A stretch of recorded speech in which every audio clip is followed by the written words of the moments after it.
भगवान बद्रीनाथ जी की, बद्री नारायण जी की विशेष अनुकंपा, विशेष कृपा कि हम सबको ऐसा पावन धाम, ऐसा पावन आश्रय मिला जहां पर बैठकर हम सब ठाकुर जी की कथा में गोते लगा रहे हैं, अवगाहन कर रहे हैं।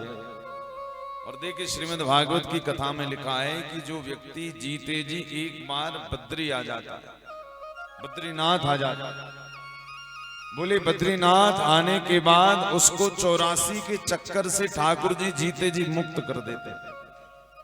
84 के चक्कर में फिर भटकना नहीं पड़ता। और मैं तो प्रतिदिन नहीं कह रहा हूं कि जो आवे बद्री वो ना रहे दरिद्री, और जो आवे बद्री वो ना आवे फिर उद्री, यानी उसे उदर में नहीं आना पड़ता। चलिए भगत जी ये सब पहले किया करिए आप, है ना कथा के। अब कोई बात नहीं, बैठिए आराम से, बैठ जाइए। तो भगवान नंद नंदन की, भगवान बिहारी जी की कथा का ये फल है, ये पुण्य है कि हमें ऐसी पावन पवित्र भूमि का आश्रय। और देखिए आपने बद्री विशाल में दर्शन किया होगा, वहां पर हमने पूछा था यहाँ के पुजारी जी को रावल जी कहा जाता है। और रावल जी कहाँ के होते हैं? रावल जी बद्रीनाथ के नहीं, रावल जी जो होते हैं वो केरल साइड के ब्राह्मण आकर यहाँ बद्रीनाथ जी का पूजन करते हैं, और साधारण नहीं रहते।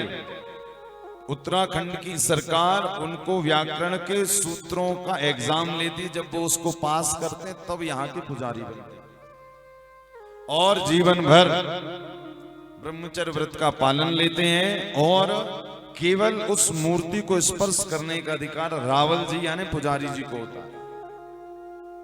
और जितने दिन कपाट खुले रहते हैं उतने दिन रावल जी को, पुजारी जी को यहीं बद्रीनाथ में रहना पड़ता है। और जब कपाट बंद होते हैं तो यहाँ पास में पांडुकेश्वर भगवान है, जहां पर ध्यान योग बद्रीनाथ जी का मंदिर है, जहां पर भगवान कपाट बंद होने के बाद पुजारी ऐसा मानते हैं कि पांडुकेश्वर में आकर भगवान विराजते हैं।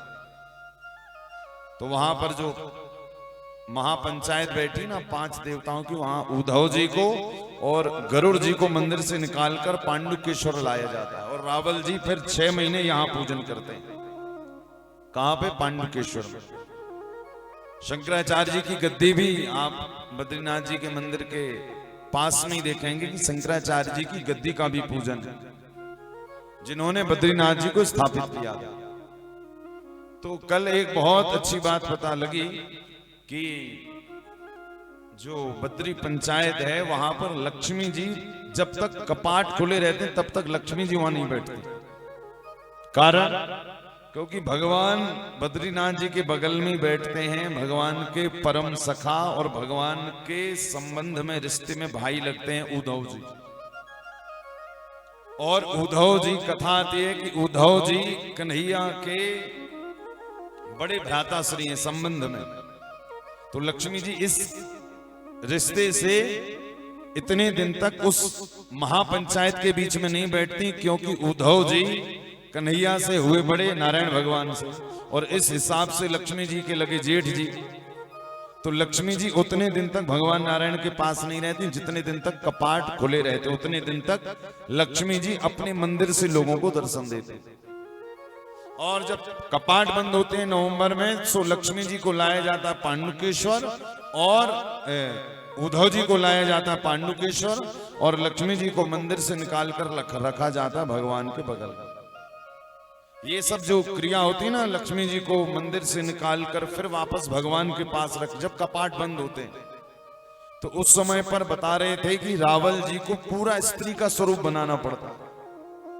वैसे ही वस्त्र पहनने पड़ते हैं, वैसे ही साड़ी, पूरा का पूरा स्वरूप स्त्री का बनाकर ही लक्ष्मी जी को स्पर्श करके फिर लक्ष्मी जी उठाकर बद्री विशाल जी के बगल में बिठाते हैं। कब तक? जब तक कपाट बंद रहते हैं तब तक लक्ष्मी जी रहती है नारायण भगवान के साथ। और जब कपाट खुलते हैं तो लक्ष्मी जी जाती हैं अपने मंदिर, और उद्धव जी को पांडुकेश्वर से लाकर भगवान के बगल में बिठा लाया।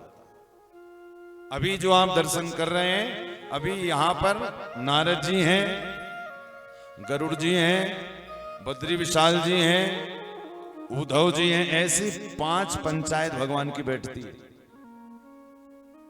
5 स्वरूप से। और नारद जी की जो मूर्ति है वो वहीं पर रहती है जब कपाट बंद होते हैं, क्योंकि जब रावल जी यहाँ पर आ जाते हैं ना, जब बर्फ गिरती है तो फिर रावल जी की भूमिका निभाते हैं नारद जी। फिर उतने दिन तक बद्री विशाल जी का पूजन नारद जी करते हैं।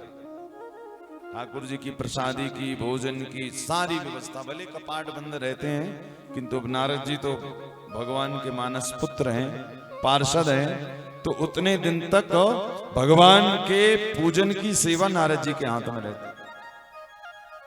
तो जब कपाट बंद होते हैं तो फिर नारद जी रहते हैं, लक्ष्मी जी रहते हैं और भगवान बद्री विशाल। बाकी गरुण जी और कुबेर जी वापस आ जाते हैं पांडुकेश्वर और शंकराचार्य जी की गद्दी। तो रावल जी कल बताया ऐसा कि दीपक का तो मैंने बताया था आपको, और उनकी जो शाल है घी वाली उसका भी बताया था। एक बात उन्होंने और बताई कि बद्रीनाथ जी के मस्तक पर एक हीरा जड़ा हुआ है, और वो हीरे को बड़े बड़े साइंटिस्ट, बड़े बड़े वैज्ञानिक सर्च करने आए, पूछा गया, किंतु वो हीरा पूरे ब्रह्मांड की किसी भी खदान का नहीं। और इसकी कीमत लगाने वाले बड़े बड़े जौहरी भी आए, किंतु कहने लगे इसकी कोई कीमत लगा ही नहीं सकता। यदि सारा भारत का धन, सारे भारत का सोना भी बेच दिया जाए तो बद्री विशाल के मस्तक पर लगे हीरे के मूल्य को नहीं चुकाया जा सकता। तो स्कंद पुराण में ये बात लिखी है कि ये हीरा साधारण नहीं है, ये हीरा साक्षात भगवान वैकुंठाधिपति ने उस मूर्ति में, वैकुंठ का हीरा है जो यहां लगा हुआ है, जो आप दर्शन कर रहे हैं ना, तो वो वैकुंठ का हीरा है। तो ऐसे ठाकुर जी का दिव्याति दिव्य स्वरूप है बद्रीनाथ में, जो साधारण नहीं, साक्षात है एकदम। इसके पहले कहते हैं द्वापर युग में तो भगवान प्रत्यक्ष दर्शन देते थे, किंतु जब कलयुग में धीरे धीरे समय बीता, मर्यादाएं बढ़ी, तो फिर भगवान ने शिला स्वरूप ले लिया। और हैं तो वही, किंतु भगवान श्री विग्रह के स्वरूप में, शिला स्वरूप में। और ये जो जिस पत्थर के भगवान बने वो शालिग्राम नाम का पत्थर है। शालिग्राम जो ठाकुर जी हम लोग घर पे रहते हैं, उसी वही पत्थर से भगवान बने हुए। और कहते हैं पूरे पर्वतों में शालिग्राम पत्थर कहीं नहीं मिलेगा, किंतु भगवान का स्वरूप शालिग्राम जी के पत्थर का। अब कौन लाया, कहां से लाया, रावल जी ने कहने लगे ये तो किसी को नहीं पता, बस ठाकुर जी अनादि कालों से बैठे हुए। तो ऐसे चमत्कारिक भूमि है बद्रीनाथ, बद्रीनाथ धाम की। और श्रीमद् भागवत में, स्कंद पुराण में, गरुड़ पुराण में ये बात स्पष्ट लिखी है वेद व्यास जी ने कि जो व्यक्ति बद्रीनाथ धाम में एक रात रुक जाता है, 100 अश्वमेघ यज्ञों के बराबर का पुण्य उसे मिलता है। अब आप 7 दिन 6 दिन रुके हो तो आप 6 में 100 का गुणा कर दो, जितने हो उतना फल आपके पास, इतने गुना पुण्य आपके पास आ। तो भगवान की ये सब करा कौन रहा है, किंतु ये सब कराने वाले श्रीमद् भागवत जी हैं। ठाकुर जी की कथा ना होती तो बताओ यहां हम रहे होते, अब तो आए होते, एक दिन दर्शन करके और चले जाते। इतना जो हमें भी सुनने मिल रहा है, आपको भी सुनने मिल रहा है, सब कथा की बदौलत, ठाकुर जी के नाम के कारण, भगवान के प्रेम के कारण। जैसा प्रेम गोविंद ने हम भारतवासियों पे किया, जैसा प्रेम भगवान ने भारत की भूमि पर बरसाया, वैसा प्रेम भगवान ने अन्य देशों में नहीं बरसाया। मैंने कल भी कहा था ना कि बर्फ के पहाड़ तो समस्त जगह है, किंतु बर्फ के पहाड़ के बीच हम सनातन धर्मियों के इष्ट बद्रीनाथ केवल भारत की भूमि पर।